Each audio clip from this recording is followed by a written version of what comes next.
MP अजब भी है, गजब भी है और सजग भी है। जब मैं मध्य प्रदेश के बारे में सोचता हूँ तो मुझे ही लगता है कि मध्य प्रदेश मेरा मंदिर है, उसमें रहने वाली जनता मेरी भगवान है और उस जनता का पुजारी शिवराज सिंह चौहान है। मुद्दे की बात में आज चर्चा होगी। शिवराज सिंह चौहान के डूबती नाव को आखिर कौन बचाएगा। मैं नीरज द्विवेदी हूं और प्रदेश तक के सभी प्यारे दर्शकों को नमस्कार करता हूं। आप मेरा अभिवादन स्वीकार कीजिए और प्रार्थना कीजिए कि ईश्वर मुझे सत्य बोलने की ऐसे ही शक्ति प्रदान करते रहे। मध्य प्रदेश मेरा मंदिर है, उसमें रहने वाली जनता मेरी भगवान और उसका पुजारी शिवराज सिंह चौहान।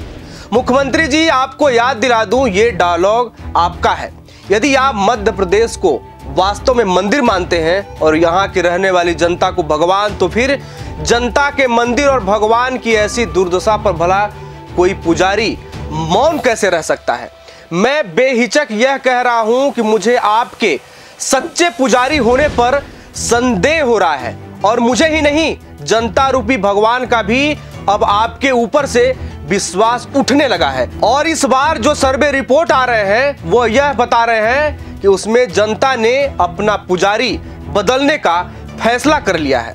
मध्य प्रदेश चुनाव को लेकर काउंटडाउन शुरू हो गया है। एमपी में बीजेपी 2 दशकों से राज कर रही है, लेकिन अब सत्ता बचाने की चुनौती सामने आकर खड़ी हो गई है। एमपी में भले ही बीजेपी करीब 20 वर्षों से सत्ता में है, लेकिन एंटी इनकम्बेंसी अब जोर पकड़ ली है और शिवराज सिंह चौहान की लोकप्रियता पर भी सवाल उठने लगे हैं। सवाल तो उनके राजनीतिक भविष्य का भी है। सवाल यह भी है कि इस बार के महासंग्राम में शिवराज सिंह चौहान चेहरा बनेंगे या फिर कोई और।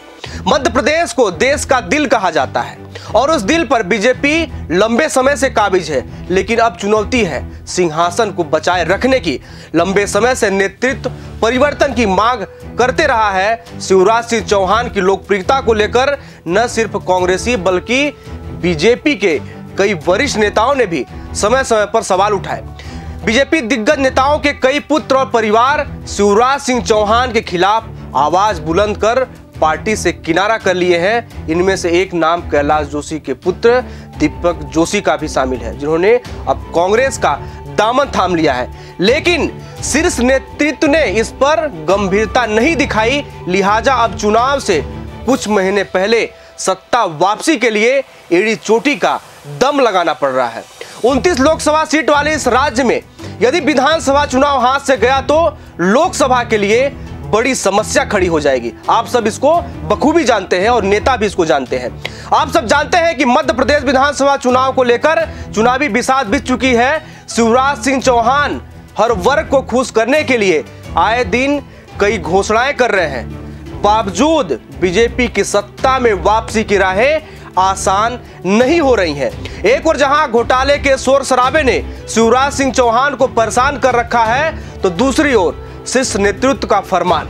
कहीं ऐसा तो नहीं, क्योंकि चर्चा है ये कि शिवराज जी की जो छवि, इतने वर्षों से वो सत्ता में रहे तो उनके छवि पे प्रभाव पड़ा, धूमिल हुई है। इसलिए चर्चा ये है कि बदल के दूसरा चेहरा परिवर्तित करके या फिर संगठन में कुछ कसावट लाई जाए कुछ की, क्योंकि कुछ बड़े नेता हैं वो संगठन की बातों को भी नहीं मानते। तो अमित शाह सोच रहे हैं कि जो गुटबाजी है उसको ख़त्म करके एक सिरे से इसको नई मजबूती दी जाए।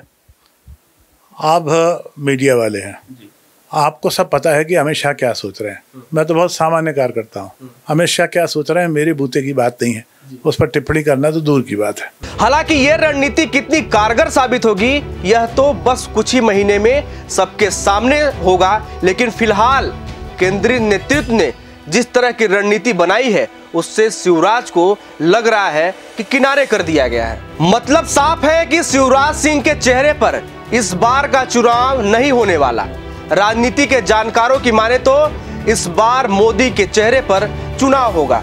इससे साफ जाहिर होता है कि शिवराज सिंह चौहान की छवि आम जनता के बीच अब ठीक नहीं रही, क्योंकि अभी हाल ही में चुनाव को दृष्टिगत रखते हुए थीम सॉन्ग लॉन्च किया गया है, जिसमें मोदी के बारे में बखान कर एमपी से कनेक्शन जोड़ा गया है और शिवराज सिंह चौहान के नाम का कोई जिक्र भी नहीं है। वहीं दूसरी ओर लाडली बहना योजना के पोस्टर से अब शिवराज सिंह चौहान ही गायब है। वजह तो स्पष्ट नहीं है, लेकिन इस चुनावी संग्राम में तरह तरह की चर्चाओं से बाजार गर्म है। मुख्यमंत्री जी, चुनावी रैलियों घोषणाओं से जरा वक्त मिले तो आत्ममंथन कीजिएगा कि आखिर 18 वर्षों में ऐसी कौन सी कमी रह गई कि आज ऐसे दिन देखने पड़ रहे हैं। मैं यह मानता हूं कि आपको प्रदेश और जनता दोनों की समझ बखूबी है, लेकिन इस बार का माहौल थोड़ा गड़बड़ है। और गड़बड़ नजर इसलिए आ रहा है क्योंकि आपने उस तरह का विकास कार्य नहीं किया। आपके पत्रकारों वाली लिस्ट में शामिल होता तो शायद इस सच्चाई से आपको अवगत न करा पाता, लेकिन मैं जहां भी हूं, जैसा भी हूं, खुश हूं।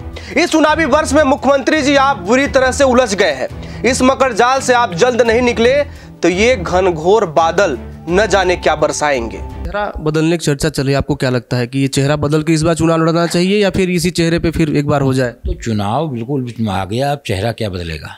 हाँ, इसी में लड़ाई मतलब होगी इस बार। बिल्कुल। मैं ऐसा इसलिए कह रहा हूं क्योंकि सीधी पेशाब कांड में आपने आरोपी के ऊपर कार्रवाई की, लेकिन उसके मकान पर बुलडोजर चलाकर आपने शायद जल्दबाजी कर दी। अब बिंद का ब्राह्मण समाज आपसे खफा होता दिखाई दे रहा है।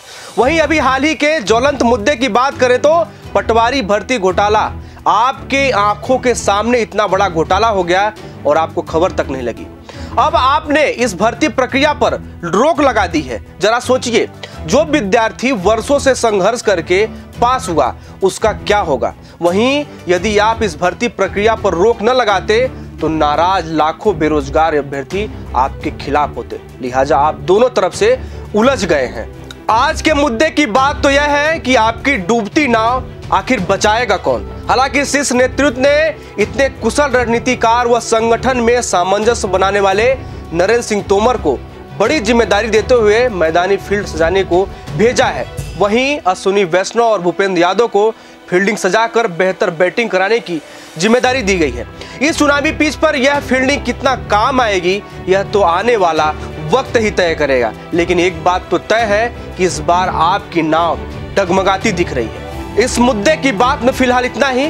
देश दुनिया की तमाम खबरों के लिए आप बने रहिए प्रदेश तक के साथ। जय हिंद। एमपी अजब भी है, गजब भी है और सजग भी है।